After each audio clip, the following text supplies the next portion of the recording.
Hello and welcome to the Stormont Sources podcast, where we take you inside politics at Stormont and inside policy making for Northern Ireland. I'm David McCann, also on the podcast. New year, but same team. We have Tim Kearns, former Special Advisor to First Minister Peter Robinson. Hello, Tim. Happy New Year, David, and Happy New Year to Michael as well. And we also have our other regular, Michael McKernan. He was a former Special Advisor to the SDLP from 2007 to 2016. Hello, Michael. Hello, David. Hello, Tim. On the podcast today, we're back with a special episode this week. Last Friday, Mike Nesbitt announced he was standing down as leader of the Ulster Unionist Party. The contest to find his replacement has now formally gotten underway, with nominations set to close next week. For months, speculation has been building about a potential contest between Lagan Valley MLA and Deputy Leader Robbie Butler and newcomer MLA for North Antrim, John Burrows. John Burrows has only been an MLA since August, but he's thrown his hat into the ring with Fermanagh and South Tyrone MLA Dan Armstrong. We're still waiting to see whether there will be a contest, but we're delighted to say that John Burrows joins us today. John, you're very welcome to Stormont Sources. Thank you, and Happy New Year to you all. John, just first of all, listening to the coverage all this week, the amount of times I've been on a programme where people talk about whether Robbie Butler's the Liberal candidate, maybe you're the more right-wing candidate, and lots of people just don't really know who you are, right, and where you stand on a couple of key issues. So let's try and nail a bit of that in this interview, okay? So first of all, where do you stand in the Ulster Unionist Party? Because the Ulster Unionist Party is famously this big, broad tent. So are you the Conservative candidate? Is your potential challenger, is he the Progressive candidate? Is that a fair analysis? No, I don't think it's a fair analysis. Look, I've come from a life outside of politics, like many people in Northern Ireland. I'm tired of labels of right, left, traditional, progressive. What does it really mean? Because there's a series of policies that I have a view on. So look, if you want to ask, is my style proactive? Is it sometimes robust in its scrutiny? I think sometimes that's seen in a lens that's right-wing, but that's just the way politics, in my view, should be done. Second of all, if it comes to asking about position on the union and legacy, let me be very clear. I'm a strong unapologetic unionist who will advocate strongly for the union. I don't think there's any argument for United Ireland, and I will challenge anyone who tries to rewrite the history of the past. So having a strong moral position on terrorism, loyalist or Republican, doesn't make me right-wing. I just think it happens to be in the right moral position. Now, if you want to get on to policies, it depends what policies we're talking about. I judge things on evidence. Yesterday, I was in a school, and in developing our education policy, I was speaking to teachers and pupils to see which side of a position I would take on mobile phone ban for schools, whether it should be smart-free mobile phones. I go and meet business because I'm trying to find out what the blockers and obstacles are for business. I'm meeting women to see what the obstacles are for them to join politics. So I do what works. I'm not getting into this what's right and what's left, and I think that's something that's just really damaging to our politics. John, from what it sounds like, the way you're pitching the party is basically that all the other parties in the chamber are far too ideological. Under you and the Ulster Unionist Party are going to be this fact-based, evidence-based party. Is that fair? Well, look, let me say this way. I think everyone in Stormont is distracted by all the wrong things. We sit and have debates on international affairs that are outside our competence in Stormont, whilst we don't do the things that we're asked to do. Grit boxes weren't filled for a predictable adverse weather at the start of the week. That's the Department of Infrastructure's job. That is poor services that weren't done. And yet you have people talking about Gaza. You'll have people talking about symbolism. I called out, and I did in the Education Committee. I logged in one week. There was an urgent issues that we had to address. Even in the Education Committee, we spent the first 35 minutes talking about Gaza. So let me be unapologetic. I'm not interested in having debates on international affairs. If people want to do that, do it in their own time. Focus on making things work for the people of Northern Ireland. Services are crumbling. The basics aren't done. Instead of blaming the Brits, instead of talking about what's happening in Gaza, get on with your job. So a couple of things then, and I know that Michael may come back to you on the Gaza issue, but just a couple of other things just to nail down. And we're talking about policy issues. One of the first big things that is probably going to come across your desk if you're the Ulster Unionist leader, and the Ulster Unionist Party has been famously tripped up on these kind of social issues in the past. You know, Mike Nesbitt, your predecessor, had to battle issues around marriage equality and trying to find a position on that in the party was very difficult as well. So assisted dying is going to be one of the big things that that's going to come across your desk, Stormont's desk, every MLA's desk soon. The other devolved parliaments are engaging this. Where do you come down on issues like that, such as assisted dying, and what would be your approach as Ulster Unionist leader? Typically, you guys have followed a conscience position. Is that going to continue under your leadership? Well, certainly think in those big conscious issues like abortion, we will take a conscience approach. Okay. And actually, many of those issues I think are fairly settled in terms of the legal position, whatever our own position is. Let me just say at the outset, I really believe in compassion as well as setting that alongside moral views. And let me just deal with the assisted dying. I'm really concerned that we have unintended consequences of legislation, and that you would end up with people getting pressured into ending their own life. We would have a slippery slope, the thin end of a wedge. We need to be very, very careful with that. I believe in the sanctity of life. I really do. I think we should be investing in palliative care and supporting people. But, and I'll say this, I watch I'll try not to get too emotional. I watched my auntie die of motor neuron disease. Mhm. And the last time I saw her, she was choking to death. And she was frightened. Mhm. And it was very difficult. And I think in the last day or two of your life, nobody should die in pain and nobody should die in fear. So there's a way to do this, but it needs a lot of thought. It needs a lot of time, and let's not rush it. So you're not, and I appreciate that we've all had to watch people die in difficult circumstances. But you don't have a closed mind to the debate, though. You wouldn't do it. Like, there are people who just rule out assisted dying wholesale. They don't even want to entertain it. That's not your position. I think the label itself becomes a challenge. I think we need to have a situation whereby that if something allows the most pain-free end of life experience, the very last hours of life, that is something that we can look at, but it requires a lot of thought. This is a Rubicon that you cross, and once you cross it, you enter a whole new world. And it's a world where we could end up with people thinking that you can get into a capsule, give someone some money, take some medicine, and die.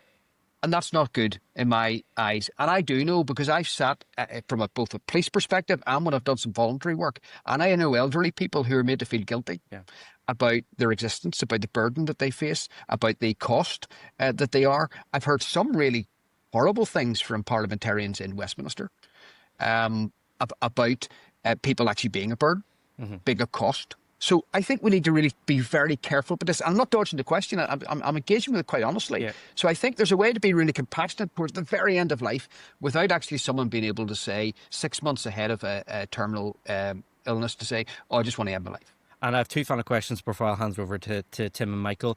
But you mentioned two other issues there, because again, I'm just interested in this whole liberal versus conservative label, because I'm actually not too far apart from me. I'm not sure it actually does represent where people stand within the Ulster Unionist Party. So on issues like abortion, marriage equality, you said that those things are legally settled. What would be your position on them anyway? Would there be any issue? Would there be either of those two issues? Would you be willing to go back and revisit? Would the Ulster Unionist Party under your leadership be willing to go back and revisit and re-kickstart those debates?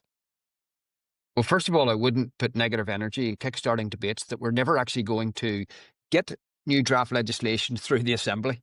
All right. So I'm going to be focused on what we can achieve and core business, because my word, we need to get it sorted. The basics aren't being done. Let me just address something like marriage equality. Look, I have friends who come from all parts of the community. I believe if you're lesbian, you're gay, you're bisexual, you should live without discrimination. You should be able to have settled lives. You should be able to live your life freely and fairly, never be bullied, never be discriminated against.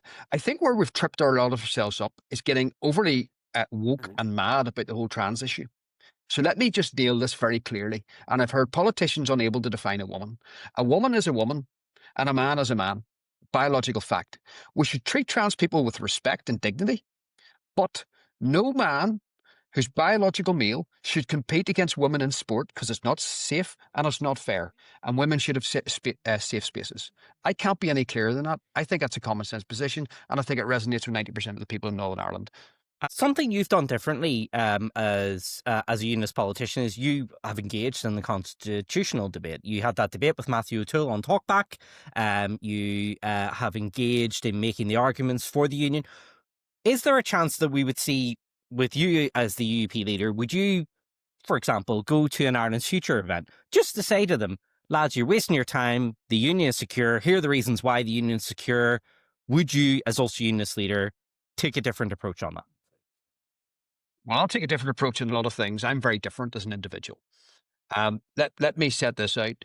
I believe you have to evangelize for the union. You know, we are now in a position where you have sort of 40%, 40%, 20%. We need to be out advocating and arguing and evangelizing for the union. The case is compelling, but you've got to make it. Unionists have had the best cards, in my view, for the last 30 years. They've played them badly. We need to argue the case. That's why I went on with Matthew O'Toole, and I argued the case for national security, for our economy, for our quality of life, for our health and education opportunities, for all of the reasons that I've argued. And of course, the biggest reason to stay in the union is because you can be British, Irish, or both. Peace has been achieved, and why would we open a dangerous can of worms and leap into the dark? So I will make the case, and I'll go anywhere. There's a big difference, by the way, of course, in engaging in a discussion about a new Ireland. I will engage in a discussion that says, I'm here to argue the union and say why it is madness to open a can of worms that doesn't need opened. And actually, to the politicians who fixate upon it, fill the grit boxes full of salt, do your jobs, deliver for the people of Northern Ireland, and actually, that's the way we should do politics here. So do you believe Gavin Robinson and Jim Allister have got it wrong then, in that they just don't engage? Their argument is, look, this isn't happening. We don't really need to do very much because it's not happening. Gavin Robinson famously says, show me the growth, show me the rise in nationalism, and there's no point even talking about it. Your approach seems to be a bit different, though. Well, I do not understand the rationality of arguing a position that Northern Ireland is the better in the United Kingdom by not going out and making that case. I'm an unapologetic unionist. That means I'll be on the front foot advocating for it. One of the things I'll be doing is building a core of people that actually is able to say, why, if anyone asks them a doorstep, should I remain in the United Kingdom? And they'll be able to answer the question. I've spent my life as a unionist developing my own thoughts on that. If I said to someone, give me a pamphlet for the 5 reasons why we're better in the United Kingdom, they probably couldn't answer the question. Let's talk about the data cables that run between Northern Ireland or the island of Ireland and America. Who's going to protect them? Mm-hmm. Let's talk about the fact that organised crime exploits, as a Panorama programme showed earlier this year or last year, exploits the fact that the Irish Navy can't protect Irish coastal waters. And organised crime internationally, cartels bring cocaine into Europe via Ireland. We need to talk about all these real issues, that Northern Ireland is safer, Europe's safer, the world is safer by Northern Ireland being the United Kingdom, and we're all healthier and happier that way, and I'll make that case. Okay, just to get your raising my blood pressure here, John. So I'm gonna throw it. Oh, I know. I'm gonna throw it over to Tim here for. Well, I think Michael's itching to get in on Gaza there, so Michael. Go ahead, Michael. Firstly, you go back to the Paul Given trip to Israel as a guest of the Israeli government. Did you get an invitation to that? Or, but if you had, would you have gone? I mean, with Steve Aiken, ex-submarine commander, he thought it was fine to go, interested in the military side of things. You Robbie Butler, ex-prison officer, ex-fireman, he thought it was unwise to go, or chose not to go. He was invited. So yourself, ex-policeman, where would you be on that kind of invitation? Well, Steve went at no cost to the Ulster Unionist Party. He can make his own decisions on that. I have supported Israel's right to exist. I think it's under 360-degree existential threat all of the time. I don't understand even how the people psychologically can live under that. Of course, there's been terrible suffering in Gaza and in Israel on both sides. If I had got the invitation, the reason I wouldn't have went is I'm too busy working. And that's quite frank. I'm here to do a job for the people of Northern Ireland. I'm not getting engaged in the debate. And people can debate it. But you know what they can do, Michael? I'm just going to be really clear about this, because this happens in councils up and down the land. Do it in your own time. There should be a law that stops councillors and politicians using the electricity bills and the time and the opportunity costs and the people who write Hansard and all the other things, debating matters that are outside our competency for hours at Stormont when they haven't done their own jobs. It's self-indulgence is what it is, and they need to get So back you to think work for the people Minister in Northern Given Ireland. shouldn't have gone? He should have concentrated on his job. I think it was up for Minister Given, but I didn't think there was any need for a no motion, a confidence motion in him, Yeah. and I argued against it. The same way I didn't sign up for the confidence motion against Minister Long, even though I have no confidence in her, because if you're in the executive and you bring confidence motions against, no confidence motions against your partners, we'll have no executive. So look, it was a distraction. It was stunt politics. Right. I could come back to some of that. Do you want in, Tim? And I'll come back. Yeah, John, Thanks, Joe. back in 2019, during the European election count, I was at the count centre in Macrofeld, and Robin Swan was leader at the time. And obviously the UUP had fallen from having a seat to falling below the TUV in that election, and Alliance took the Ulster Unionist seat. And obviously there was gloom around the Ulster Unionist Party at that time. And Robin was in the studio with me, and I asked him a question.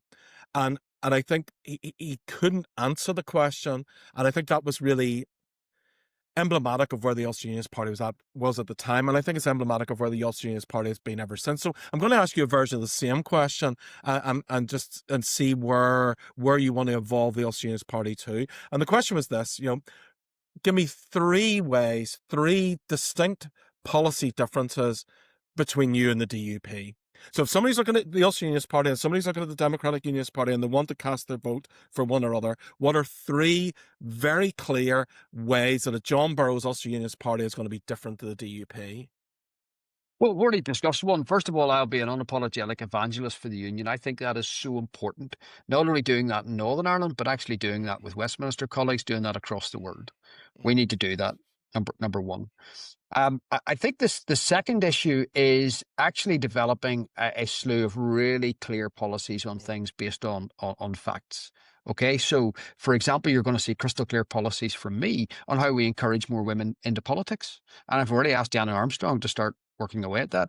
Things like, what are the barriers to entering politics? What's the working conditions in Stormont that would stop you entering? So for example, she said to me, well, we'll start at 12:30. If I was a working mum, and women have to actually carry the workload for childcare, coming into work at 12:30 is not particularly good for me, because childcare works 9 to 5, little things like that. So I'll be dealing with the diversity in politics, not through tokenism, but actually by sitting down, working. How do we attract more women into politics? People say it's not possible. Whenever I joined the police, there was 5% or 6% of women in the police. There's now 35%. It's doable, right? We've got to get down and do these things. We're going to be the party that actually really believes in economic growth and actually speaks with honesty about problems like economic inactivity. We have the lowest unemployment in Europe. Okay, good news story. With sky-high economic activity, we need to have an honest conversation about a whole generation of people who are being written off. Are we going to do that? What we need to make sure is work pays, that people get opportunities, that if you go to work, it's always going to produce more money in your pay packet than staying at home. There are things like that we're going to actually have to look at childcare to make sure that you have structured childcare, that you can actually get into work, and it's not going to be a huge problem. So there's a difference. Let me make it one thing very clear too. I will never collapse Stormont. We don't talk about collapse in Westminster. Don't talk about collapses in the Dáil. If you collapse Stormont, it's a dereliction of duty to the people you serve. And second of all, here's the thing. You hand power to Starmer, who may well hand more power to Dublin, I would imagine he would. And who does it play in the hands of? Sinn Féin. Northern Ireland doesn't work. It's a failed state. Now, Sinn Féin have done that. DUP have done that and Sinn Féin have done that. I will never do that. Let me distinguish myself from TUV very clearly. I think the TUV strategy, and I like Tim, I respect Jim. The TUV strategy is a disaster for the Union. You collapse Stormont, it is a disaster for the Union. So I don't fathom it. So look, I'm going to be very different. And I want to start a mass movement again. Look, we have a big party, actually. We have over 1,000 members. Under my leadership, North Antrim is actually the fastest growing association in the Ulster Unionist Party. Because I bring passion. I'm out speaking to people in town halls. I'm out speaking to people and telling them, come into my party. Let's build a mass movement. Let's listen to the party. That's part of one of the vision that I've got for the Ulster Unionist Party. We talk about it being the most democratic party in Northern Ireland, because you get a vote on the leader, not if you keep having contests. Sorry, not if you keep having coronations. So I've went out almost as one of the only MLAs in the group to say, I think we need a contest. That's healthy. And I've been out listening. And here's the values that I bring and the leadership skills that I bring. Okay. I did this in the police. I always knew what the rank and file felt. You go out and listen to your people. You talk to them. You value them. You understand their insight and their lived experience. And then you can actually lead them better. And the first thing I did in the Ulster Unionist Party was get in my car and drive around different associations. I'm out in Mid-Ulster this Monday. I've been to dozens of them. I understand the people. That's why I believe they want change. That's why I believe they want new leadership. And that's why I think we're well positioned to win this election campaign. Well, let's look at a few specific policies then. Yeah. So RC border, you've got a choice. TUV, collapse Stormont, bring change that way. DUP, work the institutions, incremental change. What's John Burrows going to do different? Two things. Well, on that actually, and here's where again I say things based on what works instead of saying, oh, I can't say I'll do that because it's the same as the DUP. The DUP's approach, I think, and let me just actually call it DUP and something, right? They're friends of mine. I get on well with them, agree in many things, as I do with many other parties. They said we didn't have an RC border. We do. Let's be very clear on that. That was false. Number two, we got into this position because we didn't think through Brexit. There are many strategic blunders unionism has committed over many, many years, including reducing the number of MLAs from 108 to 90 who lost unionism. The redesignation of the First Minister to being the largest party instead of the largest community designation. A change agreed by the DUP and Sinn Féin. Who lost? Unionism. We now have a Sinn Féin First Minister instead of a Unionist First Minister. So that lack of strategy and thinking things through is one thing that's going to differentiate me from other unionists. In terms of dealing with the RC border, once we've got it, we're stuck here. And we've just got to keep negotiating and lobbying and salami slicing every single issue with it. But that's the DUP position. So and I just said to you, yeah. no, I just said to you, if there was a position on one issue that actually I agree with the DUP on, well, I'm not going to not go down that line because the DUP are on there. I'll say, well, I happen to agree with that. I happen to agree with Paul Gibbon on his approach to smart-free classrooms, mobile-free, smartphone-free. Yeah. Now, he decided to go down the line of pouches. I was at Carrickfergus Grammar yesterday, who are one of the most outstanding schools and highest improving schools in Northern Ireland, with the fastest rising level of young male academic education. They didn't go down the line of pouches. They just said, you're not bringing them in. And actually, it was far easier. So, look, if I agree with Paul Gibbon, I'll say so. If I agree with the DUP, I'll say so. If I don't agree with them, I won't agree with them. I'm not going to be following their lead. Well, let's take Paul Gibbon then. What has Paul Gibbon done as minister that you would do differently if you were education minister? I think he's, first of all, I think there's some good stuff he's done. So I'm very interested in education, knowledge-rich curriculum, and it's a bit of a niche area, but I was actually talking to the headmaster of Carrickfergus Grammar yesterday about it. I was talking to other headmasters. I think that's good. The mobile phone work, I think, is transformational. I think actually, and I'm not avoiding your topic, I think in 20 years' time, we'll look back and say it was the biggest scandal of our time that we let young people's brains be ruined by scrolling and smartphones. In terms of what Paul Gibbon has done, I think there's a number of things. I think the first is the pace of change. I speak to many headmasters, teaching assistants and others who say to me, a lot of what Paul Gibbon is doing is fine, but it's far too quick. And they feel that he is working to an agenda of political deadline to say, I've achieved something by the following election date. I think what I would do different, Paul Gibbon, is a slash bureaucracy. I again have been out listening to school leaders. They tell me that, for example, they get flows of information from the inspectorate, the ETI, from the Education Authority, from the Education Department, all at different times. Of the week that they then have to assimilate, pull together, hand out, digest, and all of that could be streamlined. There are multiple portals that they have to navigate that is just bureaucratic nightmares. There's other things that I would do. I actually raised the issue of I think the disgrace that is the industrial use of taxis to get our children to school. It was me who exposed the fact that costs £40 million per year. 5,000 children are getting taxis. We're paying some parents to take their children to school. We've got ourselves in a mess with that. Some people need support, but it needs looked at holistically. I think that should have been gripped earlier. Our teachers are getting injured in school because of the way the issue of people with special education needs are who were in specialist schools have been put into mainstream schools under the label of inclusion. I think there's something positive about that, but it's been rushed and not thought through. And now you actually have primary school teachers, particularly with people who are about P1 and P2, who are dealing with some very, very challenging young people, but they don't have the proper training and equipment. And I've recently put in some questions to the minister, and you're getting really huge levels of primary school teachers being injured, bitten, kicked, and hit. So there are really significant things I've uncovered in education. So in short, Paul's doing some really good work. I think a little bit of it is to a political timetable instead of actually allowing teachers to embrace the change and deal with stuff.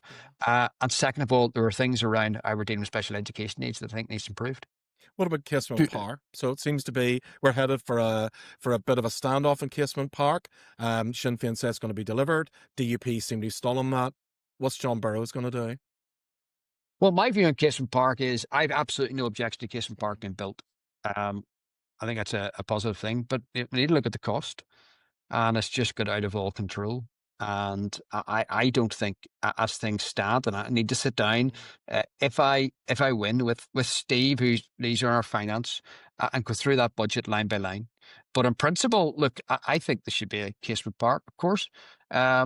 I think we should have a strong national stadium for Windsor Park, which we do, but I need to look at the costs. They just are ballooning, and it's got out of all control. Whenever people can't get a health appointment, right? When we don't have enough money for the basics in Northern Ireland, enough money to give the pay rises, I need to look at what we're spending on sports stadiums.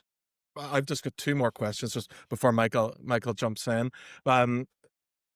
Basically the executive's not working. It seems to be in complete stasis, complete breakdown. If you win the next election as leader of the Ulster Unionist Party, how are you going to work better with Sinn Féin than the DUP did and make the executive work? Okay, well, look, first of all, I think we need to make some reforms to Stormont. So I'm not a term of offence against reform, as some people have, but I wouldn't lose the cross-community bit, first thing.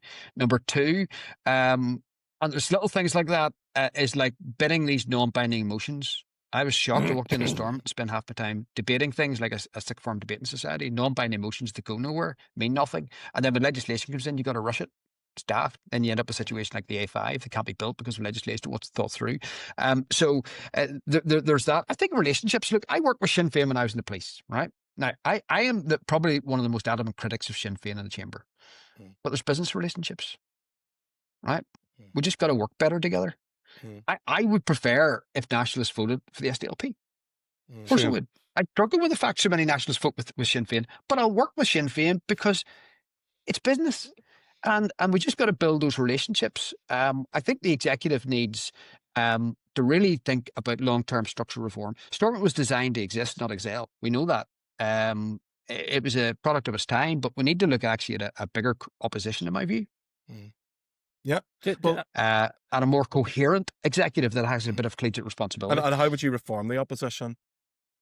Well, I think the first thing is, and look, sitting down, and I don't want to make policy on the hoof, okay? So, I mean, I've given you a lot of very detailed answers. I have a whiteboard in my room with a slew of things, and one of them is organisational reform for the Ulster Unionist Party, how we would reform Stormont, and all those things I'm going to work through with my party. But I'll say to you, I do think it needs reformed. I actually think we need a vibrant, working opposition. I think, for example, non-binding motions should only be given to opposition parties. I think it's astonishing that executive parties have non-binding motions. Things like that, better funding for the opposition. And I think we need to find a system that really rewards being an opposition, because the feeling is you lose out in the ministry. So if the Ulster Unionist Party remain in second place within unionism and don't get but still do get enough MLAs to get a minister after 2027, are you going in the executive or are you going in the opposition? Well, making a decision way in advance. I was asked a question yesterday. I said, Stormont, is Mike Nesbitt staying as the health minister? And it's in the Belfast Telegraph today, question mark over Mike Nesbitt. I don't make decisions that are really important about my party during an election campaign while speaking to my very good friends on Stormont Sources. But let me make it very clear. Opposition is necessary. and I would not be against going into opposition. And I think with the scrutiny skills I have, we could make a very good job of opposition. But we'll see where the cards land at the time and make the best decision for the Ulster Unionist Party and the people of Northern Ireland. I've just one last question. On the podcast a couple of months ago, I talked about the Fermanagh South Tyrone branch of the Ulster Unionist Party and just how much further to the right, almost TUV, some of the people within that branch, their views would be. Just observing this over the last week or so, it seems getting that Fermanagh South Tyrone constituency seems to be the prize that people were competing for. Does Tom Elliott have too much power in the Ulster Unionist Party? Lord I haven't Elliott. spoke to Tom. I have the highest regard for Lord Elliott, Tom, who's been a long servant and actually has brought a lot. Our Westminster team now is very, very active, both in Westminster and dialed into the MLA group. And having Robin and Tom there has been a real upgrade for us. Look, no, he doesn't. And I think there's been a lot played about the numbers that Fermanagh bring. I felt, okay, it's not complacent, it's not arrogant. When I went out and spoke to people, I feel I have support amongst the members to go and enter this contest. Okay, I asked one person to be my deputy. I don't discuss private conversations with anyone else who's asked me. One person, that was Diane Armstrong. Not because she's a woman, not because she's Fermanagh, but because she has proven life experience. I've actually get on very well with her. What impresses me with her when we sit down and talk about policy, she actually comes out and says it like I do. What's your policy in this? Boom, boom, boom. She's very pro-business. She was a successful entrepreneur. She's a local, really respected politician, and I happen to think Diana's a star. That's why I picked her. And as for the amount of votes that Fermanagh brings, look, it's not as big as some people say. And you know what? The count's in Stormont. So if anything, it's going to suit people who live that neck of the woods. I was about to say it doesn't hurt though. She's from the biggest unionist association in the party though either. 45%. The press were saying that they have the membership. Is that I would true? say that is highly unlikely. Just for, because you said something about opposition there, and this and that was going to be my final question. Because reading your statement, it is very oppositional. When I read it, I literally thought that's the leader of the opposition. Now, standing orders mean you would have to make that decision fairly quickly. If you were going to go into opposition, you have until the 3rd of February of this year before you pass the 2-year rule to be the official opposition. But can we just get this nailed down? Will the Ulster Unionists be in the executive until the next Assembly election? I'm not asking you who your health minister is going to be. I'm just asking, will you be in the executive until May of 2027? David, I'm just off an interview with Radio Foyle. And I was up in Radio Foyle 20 years ago as a young police inspector, asking questions. The FLA. When you say to me, let's nail this, the FLA, which I led the FLA, by the way, the planning for it. It was a massive operation and we pulled it off 2013. But here's the thing, David. See, when you say to me, let's nail this down, do you think John Burrows is going to go, oh dear, David says I've got to nail this down for his podcast and I'm going to decide if we're going into opposition and make it clear? David, I haven't won anything yet. I would speak to my colleagues, I'd weigh things up and I'd make a decision. Only a fool would come on your podcast and say, okay, David, that's what we're doing. But surely the members who could be potentially casting a ballot, surely in Austin's are going to be asking you, look, will we be saying in the, I mean, it's fairly simple. I mean, you've talked about the great work Mike Nesbitt's been doing, so it shouldn't really be that difficult. So will it just, I appreciate after the Assembly election, yes, you can't go beyond the Assembly election, but between now and May of 20, it is only, 15 months, will the Ulster Unionist Party be remaining in this executive until the next Assembly election? I think that's fair. I'm not asking you who your health minister is going to be, just will you still be there? Well, look, I'll make clear in the hustings, but there's a job to be done in health, all right? So let me say it this way.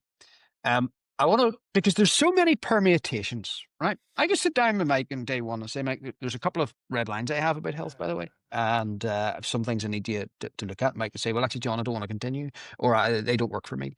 So there's a lot of moving parts to this. But in broad principle, let me say this. I don't want to do anything that disrupts the health service, right? We're still not out of winter. It's a massive department, 51% of the budget. Mike's trying to shift it left to a preventative model, which actually is the only, I think, saviour for the NHS, to start preventing rather than just responding. So look, I would be very careful not to do anything hasty that would damage the direction of the health service between now and the next election. But I'm not going to tie myself down. And you see, after the next election, I'll make a decision. But if we go into opposition, I can tell you this, it will be something different to what you've seen before. Okay, Michael. Well, it's interesting, John, just that you haven't ruled it out flatly, the possibility of opposition at some point, whether before the election or after the election. But it's a typical politician's answer, even if he's only in for 6 months. Have you had the conversation with him? Have you actually sat down with him and talked about his future role? Well, look, I've had many conversations with Mike Nesbitt since I've joined the party. I'm not going to discuss private conversations with him in the podcast. No, I'm not asking you for the content of the conversation. I'm just asking you, have you had that conversation? Well, what I've been very studiously careful of, and call me old-fashioned for trying to be really impartial, I think it would be wrong for me to engage in conversations with Mike and say, here, Mike, I want to have a chat with you. I'm announcing the leadership. What do you think about this? I want to just park all those issues, and I want to say to the members, and I'll say it in your program, I've not made deals with anyone, undertakings with anyone.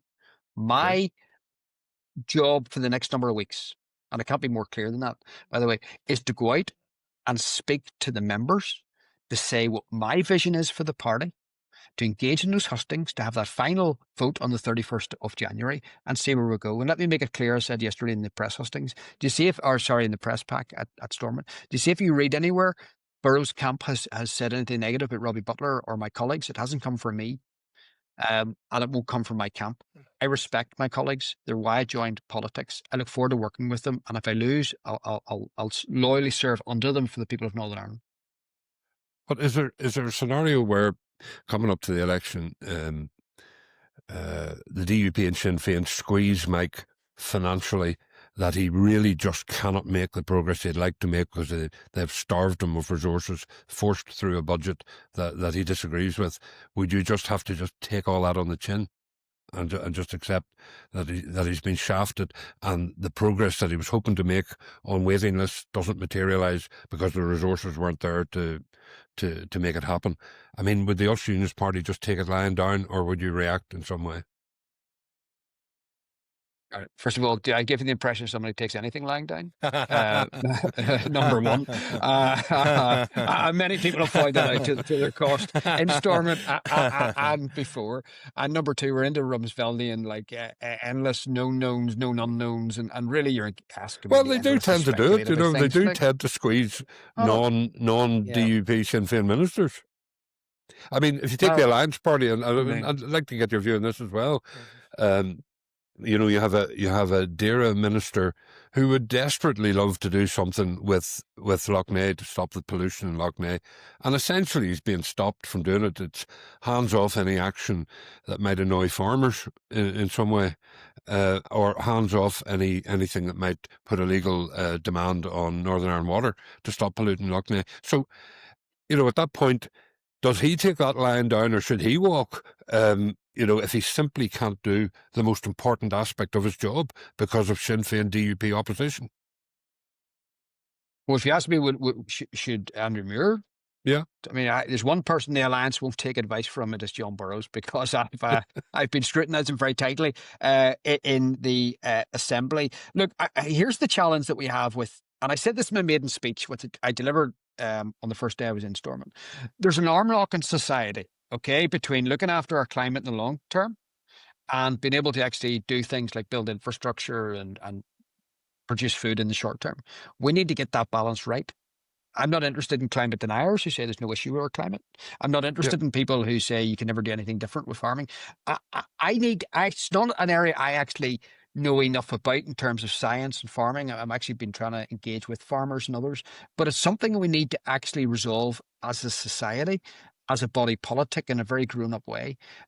Because, look, the state of Lough Neagh is a disgrace, but we also can't put undue pressure on our farmers because, look, not only do we need to eat, but second of all, the farming, the agri-food sector in Northern Ireland, for 3% of our population, we feed 25% of the UK. Yeah. So the really we need to eat argument kind of falls away because we produce far, far more than we need to eat. And I don't see, and the science so far says, you cannot clean up Lough Neagh without reducing the agricultural pollution going into it. You just can't do it. So would you say no reduction in pollution from farmers, or leave it alone? Look, there are ways to sit down and work through all these things. And you see, actually, if you make it such an urgency, look at the vaccine for coronavirus, right? Necessity is the mother of all invention. It was achieved because it became an imperative. There's a way to work around these things, but what you can simply say is we're going to shift agri-food to England to save Lough Neagh. That's the same mindset that actually says run down North Sea oil and start importing oil from dictators who actually produce oil But in no a much less reduction at environmentally all. friendly way. No than we reduction do. at all. We've an agriculture industry to be proud of. There's no doubt about that. But no reduction at all.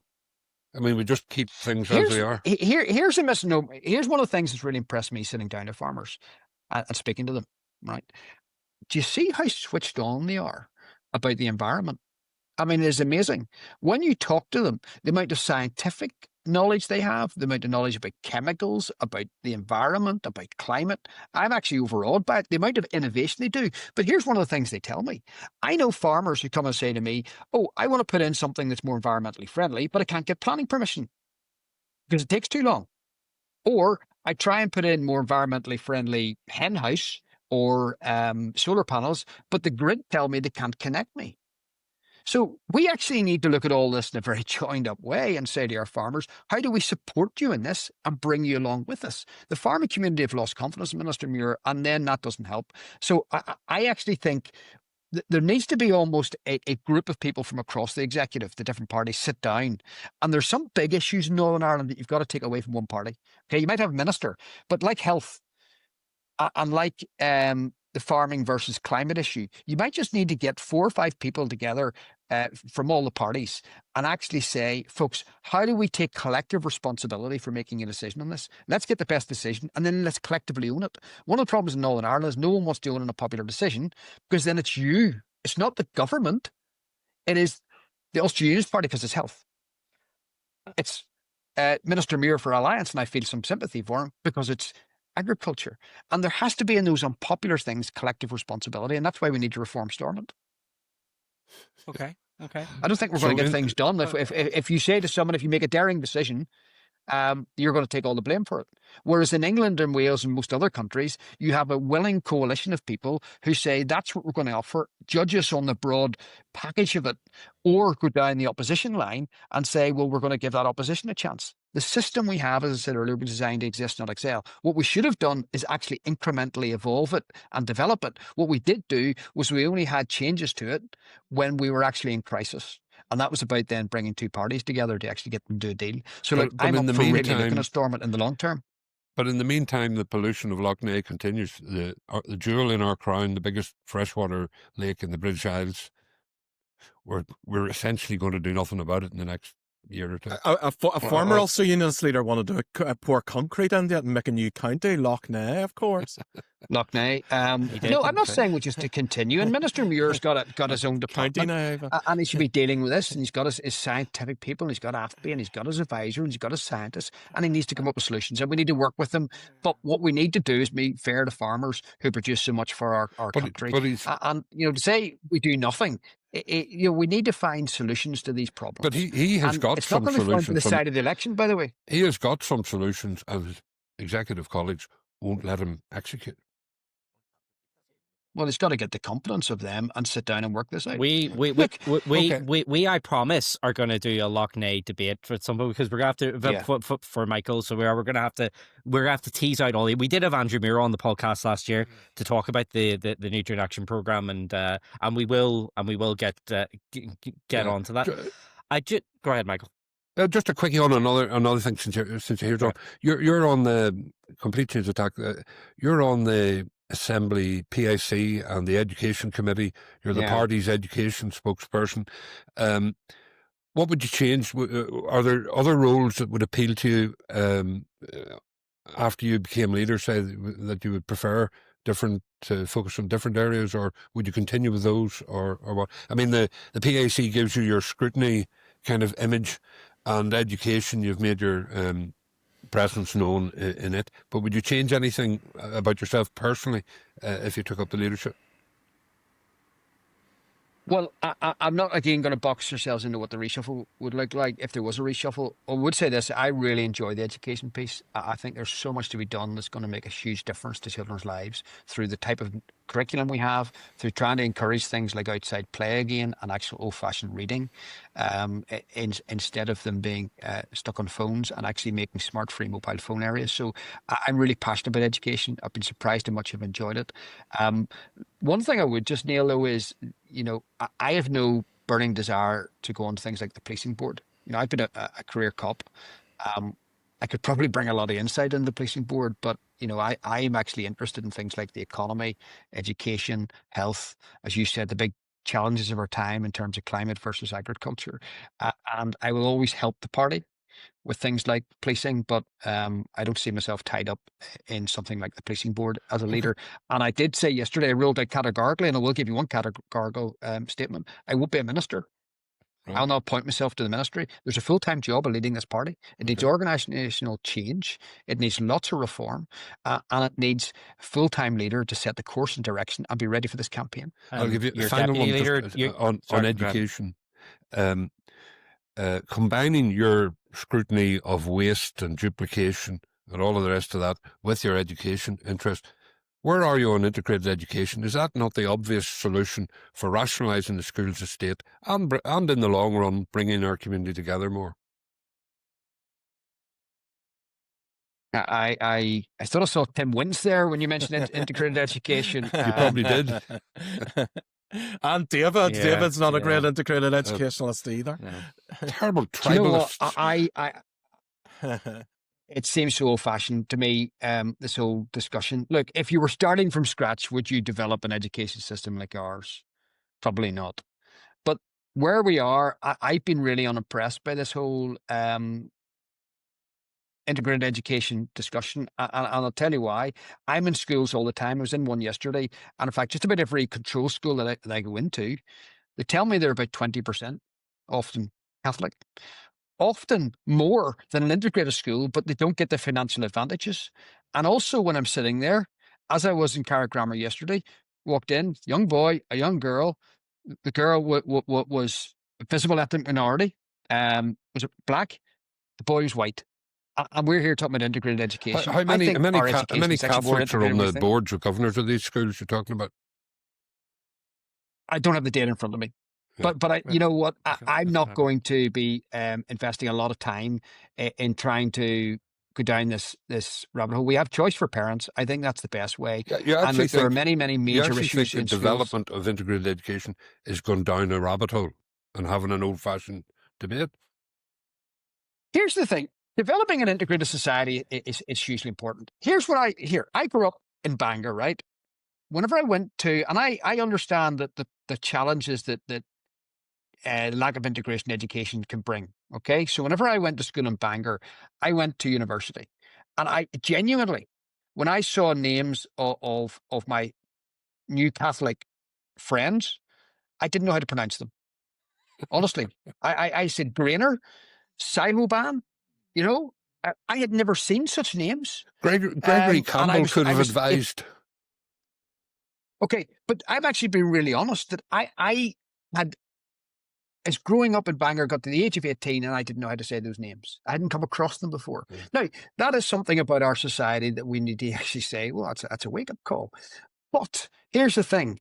There's so much for us to do in society. I just said to you, we wouldn't start on a blank sheet of paper and design an education system like we have. There's a lot of duplication and all of that. But actually, we're integrating by fact instead of by design at the minute. And I'm speaking to principals. I'm in schools which clearly are getting more and more integrated. There's a Catholic school in Bangor that actually attracts a lot of Protestant pupils because it offers high quality education. I think the generations are moving faster than the politicians and the commentators in this. And I think in 20 years' time, this conversation will just work itself out. And again, integrated education in Lough Neagh got two of Michael's main trigger, and Gaza as well. We got around all the trigger points, but just one that. And by the way, John, you've been massively generous with your time, and we really and we really appreciate that. But and this is our final question. The Ulster Unionist Party is a party that has been famously said does not want to be led. doesn't want a leader. It doesn't like actually activist leaders. Lots of people talk fondly about the Jim Molyneux era because Jim Molyneux was seen as a do-nothing unionist leader. They didn't like David Trimble. One of your forebears was Terence O'Neill, another activist unionist leader who got into trouble. Mike had problems as well with the party. I mean, from what I'm hearing, the relationships within the party are pretty bad. They're pretty negative. So can you lead this MLA team? Because one thing I've noticed is, apart from Dan Armstrong, I haven't seen any other rush of endorsements for your campaign from the MLA team or from the member of parliament. Maybe I'm reading too much into that, but can this party be led? And what are your relationships like with your parliamentary colleagues? Excellent relationships with my MLAs, excellent relationships with Robin, excellent relationships with the lords and councillors. I think it's overplayed. Look, let me just speak bluntly. Being in politics and being in elected politics, in paid politics, is a privilege, not an entitlement.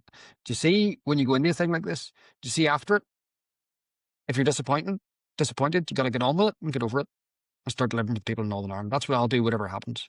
And I'm confident that we will have an effective Ulster Unionist Party. And that'll be your message to any potential dissenters from your leadership, like Mike had, obviously, with Basil McCrae and John McAllister. It'll be like, you have to get on with it and get over it. No, well, there's a reality here, okay? You sit down and work with people. I led throughout the PSNI and was actually renowned for having the rank and file and my peers who all I worked very closely with, right? So you sit down, you build alliances, you build relationships.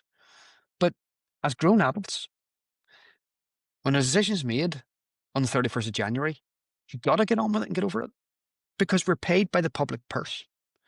We've got a job to do for the people of Northern Ireland. No one's entitled to anything. That's not the way life works. And we will move forward and deliver for the people of Northern Ireland. And I'm confident that the Ulster Unionist Party actually is in a good position, that we can lead it.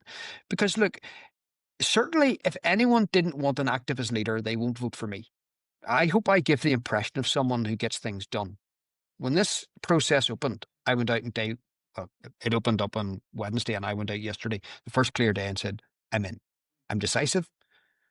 I'm up for change. People know very clearly what my message is. And if they don't want me, don't vote for me. If they do vote for me, they know what they're going to get. And I will lead them strongly. I will support them. I'll have their backs. But we can't do what we've always done and expect something different to happen at the polls. It's time for change. Okay. Well, there we go. Well, that's a very clear answer. John, you've been incredibly generous with your time and going around. Yeah, much appreciated. We'll get you back. We'll get you back before the next assembly election. Whether even if you don't get the leadership, although I suspect you probably will. Thank you. But here's the important question for David, and David, I know I want this question. You said to us off air before we started, you supported Liverpool. Who's your Irish League team? I have to say Ballymena. Well, that's what I want to know, because you say you're born in Bangor. You've lived in Upper Ban and other constituencies. Now you're North Antrim. Who's your Irish League team? I've got to make a start. Coleraine or Ballymena? I've got to make a start like Bangor. On the day of the election, on the day of the extraordinary general meeting, the 31st, I'm actually sitting. I'm at the Ballymena rugby match. I've got a nice table with my family and things. We're going to watch the game and have dinner and a couple of pints. There's some extended family up there. So I actually, to be quite frank, I haven't followed Irish League football. Whether it was the Seagulls when I was in Bangor. Is it the Seagulls? It is the Seagulls in Bangor, yeah. I actually don't have an Irish League football team. I'm Liverpool. Very I diplomatic. never really followed. Oh, I didn't. And I never followed Rangers or Celtic. I'm Liverpool, right? You were wise. It's like a stick of rock. And it goes right the way through me. You never walk alone, Liverpool. I'm supposed to be over actually for the next European game, and it's a couple of days before the end of this campaign, so I have to decide. Okay, but better leave it there, because obviously as a Man United fan, it's bad enough I had to navigate the Manchester United reference on red lines. And I'm a cricket fan as well. We've not had a good time. And let's hope Conor Bradley gets back from his injury quickly for the March playoffs. Okay. Well, and he was man in the match before that injury. He was the best player in the pitch. Can we keep this going to annoy David even more? Right. Okay. And we'll leave it there. John Burrows, thank you very much for joining us on Stormont Sources. Thank you so much for listening to this special edition of Stormont Sources, our interview with the putative frontrunner for the UUP leadership, John Burrows. We'll be back in our usual slot of Thursday next week. Thank you very much for listening. You can get in touch with us in the meantime at hello@stormontsources.com, and you can WhatsApp us 0333 404 6507. Remember to use the word Stormont. We'll see you again next week.